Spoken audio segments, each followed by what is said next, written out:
Selamat malam, Pak. Selamat malam, Mbak Susi. Assalamualaikum. Waalaikumsalam warahmatullahi wabarakatuh. Ah, apa kabar, Pak? Alhamdulillah sehat. Ah, Pak, Ketemu lagi boleh? Mbak Susi. Iya, alhamdulillah ya, Pak, bertemu lagi. Rindu saya, Pak. Sesuai temanya, saya harus memberikan kalimat-kalimat sastra biar terkesan temanya ini kita angkat, Pak. Bapak sedang sibuk apa, Pak? Enggak. Kalau konsen cuma di urusan sekolah. Kalau Oke. kalau kemarin itu menyiapkan wisuda, kemudian belakangan ini menyiapkan MPLS itu untuk calon Oh siswa iya. baru.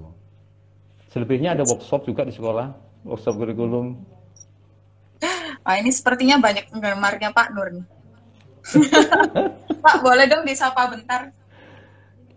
Halo, salam Woklet untuk semua alumni khususnya ya. Salam sehat, salam selamat, salam kangen berat. Karena lama sih nggak ketemu. Ya. Mungkin yang angkatan belasan, angkatan itu udah mulai lama nggak bertemu ya Pak. Iya, Oke, Pak, saya boleh bertanya langsung nggak nih Pak?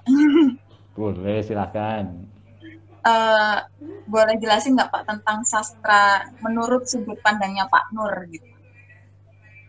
Iya, sastra itu kan bidang yang saya peroleh ketika saya kuliah ya. Awalnya saya kan nggak sempat masuk di wilayah itu. Jadi tahunya setelah kuliah itu loh, kok ternyata asik juga gitu. Bidang yang sebenarnya dulu jauh, tapi setelah saya dekati kok ternyata sangat-sangat menyenangkan, sangat menarik. Akhirnya jadi profesi sekarang gitu. Karena dulu ketika mau jadi wartawan nggak kesampaian, akhirnya saya jadi guru kan.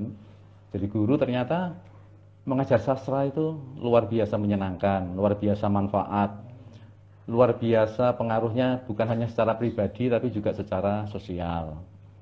Jadi sastra itu eh, dari segi bidang itu kan sebenarnya bagian dari budaya.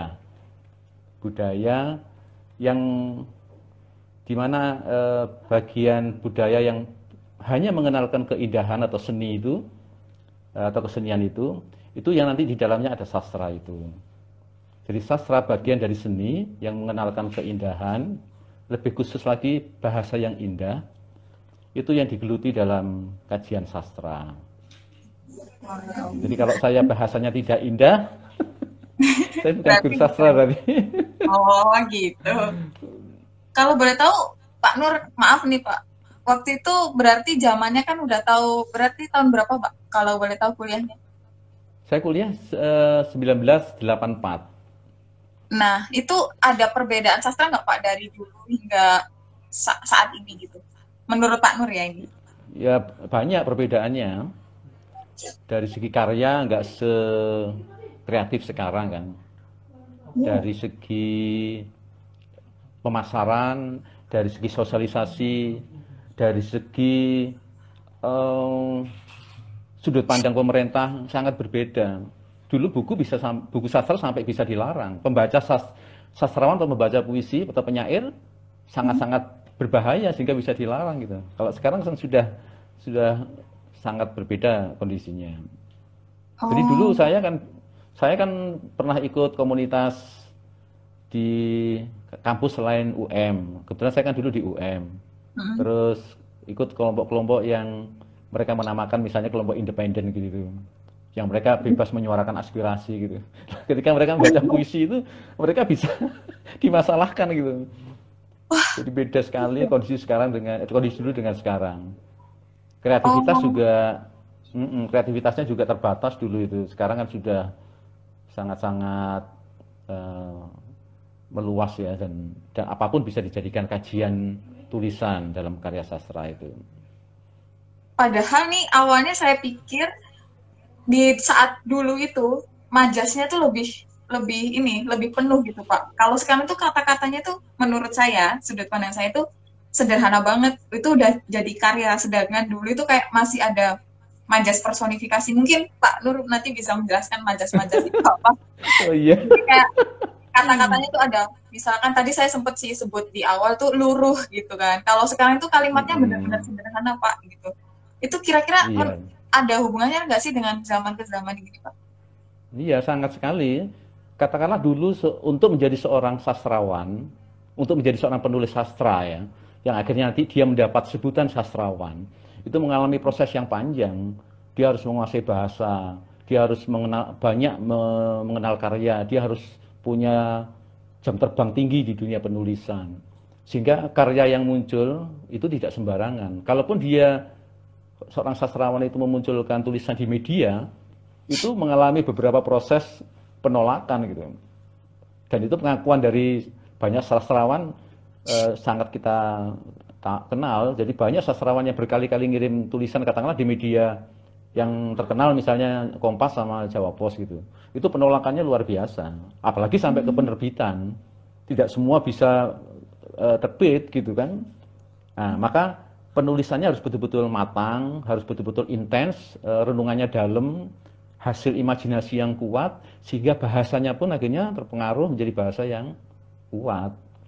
Nah sekarang, ya iya memang, jadi sekarang terkait dengan media, kemudian penerbitan sudah banyak, sastra sudah banyak dikenal, sehingga tulisan apapun menjadi bisa diterima, baik oleh media maupun oleh khalayak ya itu. Ini ada titipan pertanyaan ya Pak, ini dari tim kreatif sih. Sebenarnya itu kan, tadi saya tanyanya kan dari zamannya Pak Nur. Kalau Pak Nur ini termasuk fans era mana nih Pak? Kan ada zaman katanya zaman Balai Pustaka, zaman Undang Baru, Angkatan 45, Angkatan 66, Angkatan 70, kontemporer hingga tinglit. Ini banyak banget ya zamannya saya. Pak Nur ini masuk kemana nih? Fans kemana nih?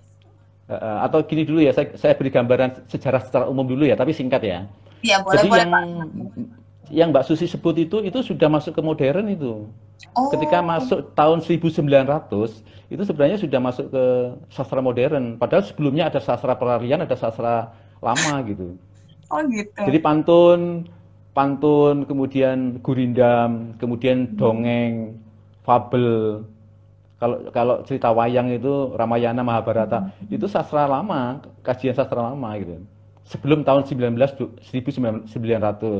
Lah begitu setelah masuk ke 1900, maka sudah masuk di era sastra modern. Pemunculan sastra itu dipengaruhi oleh politik gitu. Jadi ketika tadi Mbak Susi menyebutkan angkatan ya, sebutan untuk kelompok atau komunitas itu, atau gerakan gitu, gerakan Balai Pustaka. Itu munculnya setelah ada politik berdirinya Budi Utomo itu gitu. Nah, setelah itu muncul gerakan politik Sumpah Pemuda misalnya. Beberapa tahun berikutnya gerakan sastra juga muncul. Namanya Angkatan Pujangga Baru. Ketika zaman Jepang begitu berkuasa ya, mempengaruhi bukan hanya militer tapi juga penulisan. Jadi kita disuruh, orang sastrawan dulu disuruh nulis karya-karya yang bisa mempropaganda mereka bahwa Jepang itu bagus. Itu muncullah Angkatan Jepang gitu.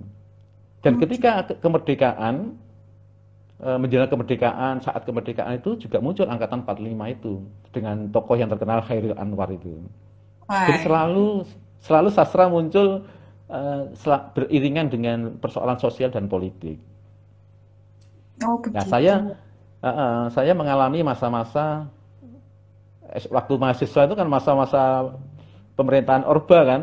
Iya, sehingga mengalami masa-masa buku itu harus selektif. Ada kategori sastrawan yang baik, yang tidak baik, sastrawan yang putih dan sastrawan yang hitam gitu kan.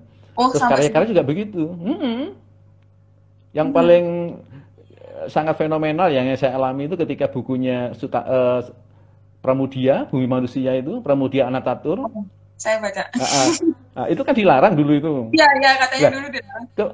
Lah kebetulan saya punya waktu itu, kebetulan Pak Lek itu kan hakim gitu. Dia punya buku, terus diberikan ke saya karena Pak Lek tahu kalau saya kuliah di sastra, akhirnya buku itu diberikan ke saya gitu. Nah, zaman Pak Harto waktu itu melarang buku itu, saya malah mengenalkan ke teman-teman, ini loh buku yang dilarang sama Pak Harto itu, ya, gitu. Oh gitu. Terus pembacaan-pembacaan puisi sastrawan seperti Rendra, kemudian Cak Nun itu kan dulu sempat ada pelarangan juga. Mm-mm. Saya juga sempat mengikuti proses pembacaannya gitu, waktu pelarangannya puisi mana yang dilarang gitu. Itu sempat mengalami masa-masa seperti itu. Terus nyaman membacakan puisi ya Pak. Waktu itu gimana ya? Saya sempat jadi kepikiran kalau misalkan membacakan puisi terus tiba-tiba ditangkep gitu. Serem banget. Karena mungkin ya dalam pandangan sastrawan itu di saat politik berkuasa, di saat politik itu menguasai sendi-sendi kehidupan, maka harus ada perimbangan, harus ada pihak yang ikut mengimbangi, syukur-syukur ikut memberikan tawaran-tawaran yang itu nanti arahnya kepada kemuliaan, keadilan, kesejahteraan, kebaikan, dan tentunya nanti yang lebih tinggi lagi ya itu peradaban gitu ya.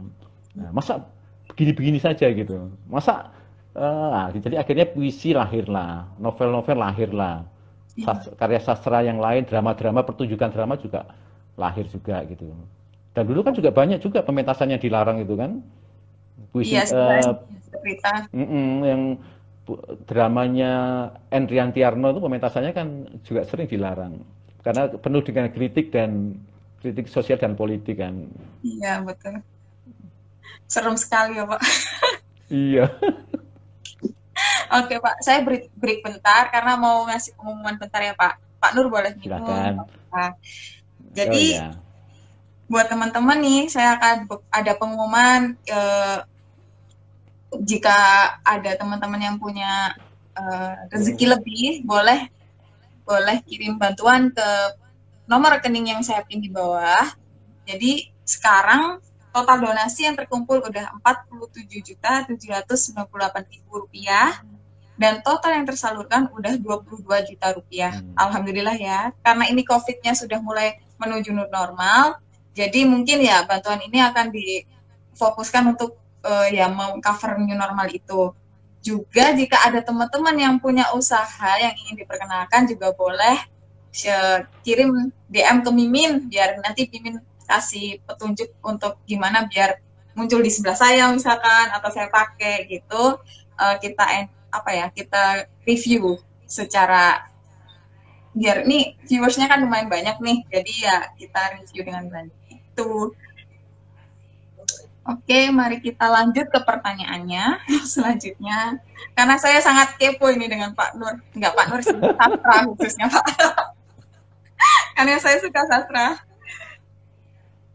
Oke, ini udah mulai ke hubungannya dengan anak muda ya Pak.